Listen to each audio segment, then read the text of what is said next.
This confirms it. There has been a lot of discussion surrounding the New York Knicks and their depth going into next season being completely out of this world, specifically in regards to their guard play.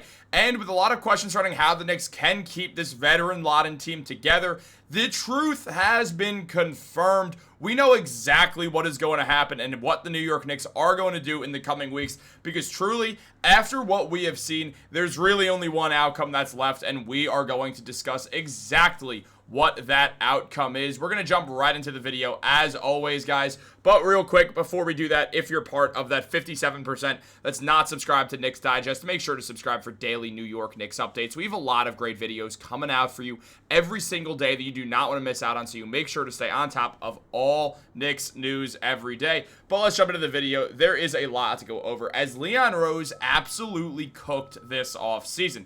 Starting off, he signed Jordan Clarkson. It was the first move the Knicks made, and then before adding Gershon Yabusele, making the Knicks' depth look absolutely unreal. They also added Landry Shamet later on in September, and then Malcolm Brogdon as well. Now, there's been a lot of discussion surrounding these guys, specifically Malcolm Brogdon, who's on a non-guaranteed contract like Shamet. The Knicks can only bring on one unless there is another outcome that we are going to discuss involving a trade.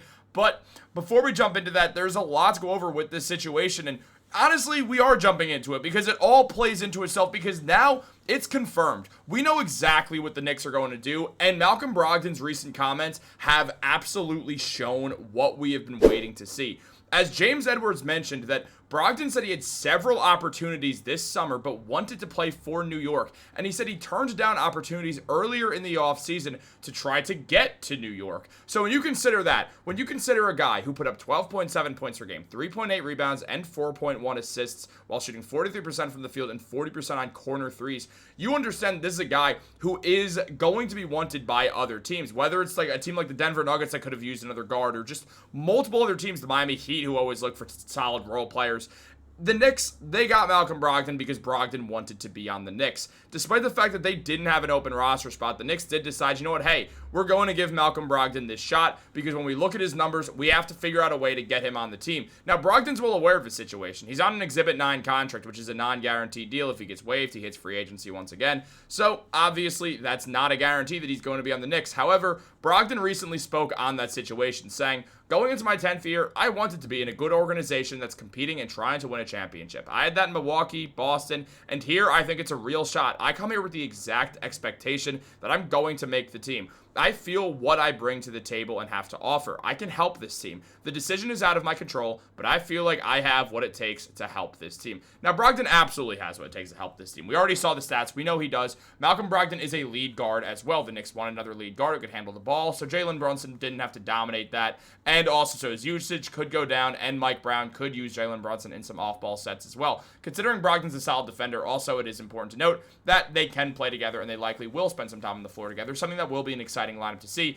as for the first time really in his entire Knicks tenure, Brunson won't be the only ball handler on the floor. So that's obviously huge, but also just looking at everything surrounding Brogdon, this man is battle-tested and proven. Throughout 43 playoff games, he's put up 12 points, 4 rebounds, and 3.7 assists per game. He's been very, very solid. He shot 42% from the field and 38% from 3. He's been an excellent player, who's including having a 21.5 per game playoff year or season. It was only 4 games, but he put up 21.5 points and 10 assists. In Boston, where he played 19 playoff games as the Celtics lost in Game 7 of the Eastern Conference Finals, he put up 12 points per game, 3.5 rebounds, and 3 assists per game. He played really well, shooting 41.8% from the field and 38% from 3. That's the last time we've seen Brogdon in the playoffs. He's a trusted warrior in the playoffs that you absolutely love to see around this team. He fits so well, and the Knicks feel that way. They love Malcolm Brogdon, so it makes sense.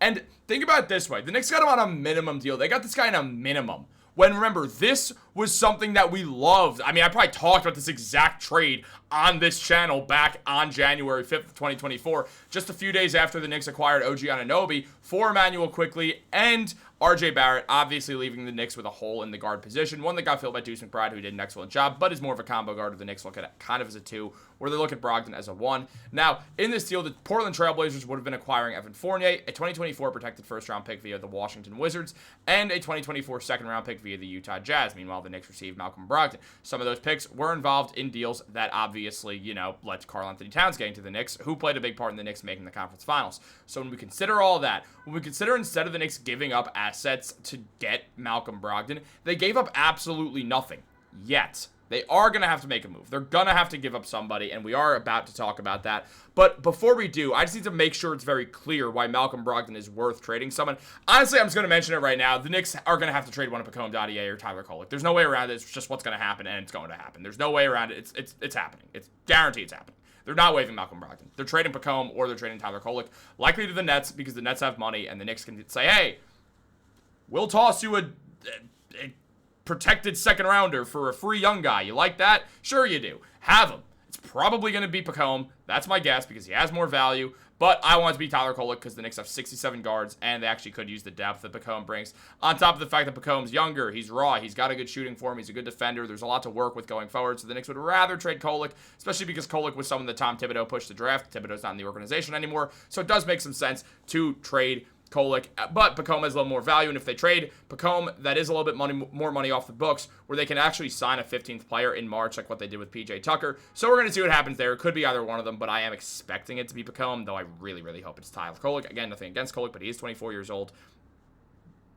Just should never going to get a chance with the Knicks at this point where it's going to be valuable for him. So the Knicks should move him. Move him for whatever value you can. I know you're cutting your losses there, but you're effectively trading him for a year of Malcolm Brogdon, which is totally worth the deal when you're trying to win a championship in this season because Malcolm Brogdon's better than Tyler Kolek. I know it's the whole, oh, what about the future? Well, you know what? Jalen Brunson's 29 years old, so we got a couple of years. We could draft another point guard. I truly don't believe Tyler Kolek's irreplaceable. So with that out of the way, discussing here's why we do this. Because as Tommy Beer mentioned, in his lone season with the Celtics, Malcolm Brogdon averaged 11.3 drives per game, second among bench players. The following year in Portland, he boosted that to an 11.7 in just 27 minutes a night. And we know that Mike Brown loves his driving kicks. Now in Boston, Brogdon averaged over 1.01 points per possession, as the ball handler in the pick and roll plays. The same points per possession as Jalen Brunson. So Brogdon can really step in for Brunson and give a lot of the same efficiency so the Knicks won't look lost out there. Meanwhile, Brogdon also has been lethal behind the arc in the past. After shooting a career-high 44.4% from downtown in 2022-23, he shot up a 41% the following season as well. Last year was down, but he can get it back now that he's with a team that he fits on and that's actually going to move the ball, and it's not going to be a young Wizards team where Brogdon's way too big of a focus offensively when he's usually just not going to be that with the Knicks at all. And as Beer mentioned, although he's best when running point, Brogdon can play off the ball. During his last relatively healthy season, 2023-24, Brogdon led the league in catch and shoot 3 percentage, converting 59 of his 114 attempts, 51.8. Considering how many of those will be in the corner and the fact that Malcolm Brogdon shoots 40% from that corner spot as of last year, there's a lot of reasons to believe that Malcolm Brogdon is going to be a lethal role player for the Knicks going forwards. Now, when we consider all that, it's very, very exciting to look at. But there also is more to discuss on this Knicks team. And that is the case with none other than Jordan Clarkson. Jordan Clarkson was added to the Knicks. He was the first free agent signing that they had. And Clarkson has also spoke on joining the Knicks, why he did, what he expects to see, and a whole lot surrounding that situation. And diving right into that, Clarkson did say, Josh Hart, Jalen Brunson, Karl-Anthony Towns, watching them in the playoffs made me want to come here. When they said, you got an opportunity to come to the Knicks, I was full go. It was no listening to nothing else. I watched every game. Best thing is, all those dudes play hard. Also, there was a video playing. That's why I took this absolutely god-awful photo of Jordan Clarkson. So, JC, for some reason you're watching this, I apologize.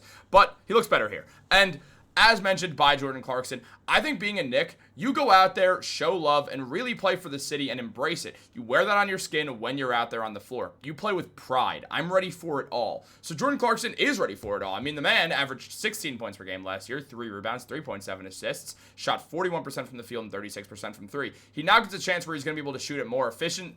He's going to shoot with more efficiency. And even though his touches will go down because he's not in Utah, he's got a chance to win a championship. Something he's never done and something he's made very clear that he wants to do with his career. He's 33 years old. Obviously, he doesn't have the most time left in the NBA. So because of that, despite the fact that his game should age fairly well, he is well aware of his future and that nobody is going to be here in the NBA permanently. We all get told at one point that we can't play the game anymore, and Jordan Clarkson wants to bring home a ring before he leaves the league. And well, in the playoffs thus far with the Utah Jazz, I'm not counting the Cavs playoffs here because he barely played with the Cavs when he was in there. It was a really weird, that was just weird. That whole situation, I don't know why they didn't play him. Never made sense to me. Never made sense to most people, but it was just a weird time. But with Jordan Clarkson, he averaged 17.3 points, 3.2 rebounds, and 1.7 assists in 24 games for the Jazz in the playoffs in his career. In that span, he shot 94.4% from the free throw line. Not to mention the fact that averaging 17 points per game, he just shot well in general. 45% from the field and 35% from three. Jordan Clarkson is a phenomenal ball handler and scorer who spoke about the way that he plays basketball and saying, guys, no, you throw it to me, it's getting in the air. The majority of the time, I feel like I'm open. That comes with a grain of salt. I know I've got to take good shots and play the game the right way, which we know he's going to do. Jordan Clarkson has that energy of the Jamal Crawfords and J.R. Smiths of the world. You need one of those guys on your team. He's going to bleed for the front of that jersey while also just having the most aura of literally anybody in the NBA. And when you look at the Knicks depth chart, I don't know why I struggle to say depth charts. What is wrong with me? Why do I have a speech impediment when I say depth chart? But not the point. The point is the Knicks are absolutely incredibly stacked. Like when we look at their depth and understanding that Garrison Matthews, Alex Len, Matt Ryan, not going to make the team. Tosin Awoma's on a two-way, which we love. Kevin McCullough's on a two-way, which we love. Trey Jemison's on a two-way, which we love. We're also not going to see one of Tyler Kolek or Pacome Dadier on this team anymore. But the Knicks have a bunch of depth to make up for that, unlike last year. And it's totally worth trading a rookie because you're trying to win an NBA Finals in 2026. I get it. I get the point of saying, no, Leon would make a huge mistake by trading away this rookie that we don't know the future of, because what if he turns out to be really good and we don't win the championship and then we don't have this guy? We're trying to win a championship. Leon said the full focus is trying to win a championship. So in that case, what do? You try to win a championship. These guys are unproven. We don't know what's going to happen with their career. It's not like it's a guarantee. So it's worth trading them. It just is. Do you want to win a championship or not? This is the sacrifices the championship teams have to make. So let's see what happens, guys. I'm really excited. I do think this is the best chance the Knicks have ever had to win a championship in my life by a wide margin. I'm 24 years old. I've seen the Knicks make the conference finals one time. I've not seen them make the playoffs too often in my life, but I truly do believe in them the same way I believe in the New York Yankees. If you're a Mets fan, you see me wearing the Yankees jersey and it bothers you, I'm sorry. I just made a Yankees Digest video as well. If you're a Yankee fan, make sure to go check that channel out because they are now in the playoffs and that's going to be fun as well. I will have some live streams going up on there too. It's going to be a bunch of fun stuff that you don't want to miss out on. And while we're at it, also make sure to subscribe to Jets Digest so you can see me and Matt, who you see on this channel sometimes on the live streams, talk about football and the New York Jets as they absolutely continue to suck. So the Knicks need to win a championship because I don't really believe the Yankees are going to win the World Series, and I don't think the Jets are ever going to win a game. So it's all up to you, Knicks. Hopefully we see that happen. Like this video, subscribe, turn on post notifications. Have a great day. Seeing a Knicks win a championship would be way better than any other New York team as well.